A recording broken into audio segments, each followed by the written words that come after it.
അസ്സലാമു അലൈക്കും. അൽഹംദുലില്ലാ.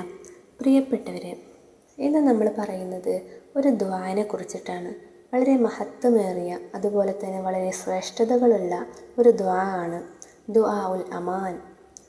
ബിസ്മില്ലാഹിൽ അമാനുൽ അമാൻ, സുബ്ഹാനല്ലാഹിൽ അമാനുൽ അമാൻ, യാ ബുർഹാനുൽ അമാനുൽ അമാൻ, യാ ഹന്നാനുൽ അമാനുൽ അമാൻ, യാ മന്നാനുൽ അമാനുൽ അമാൻ, യാ ദയ്യാനുൽ അമാനുൽ അമാൻ, മിൻ സവാലി ഈമാൻ വമിൻ ഫിത്നതി ആഖിരി സമാൻ വഹസദിൽ ഇഖ്വാനി വദുൽമിസ് സുൽത്താൻ വശരി ശൈത്വാനി യാ അർഹമർ റഹീമീൻ. വസല്ലല്ലാഹു അലാ മുഹമ്മദിൻ വആലിഹി വഅസ്ഹാബിഹി അജ്മഈൻ. അൽഹംദുലില്ലാഹി റബ്ബിൽ ആലമീൻ.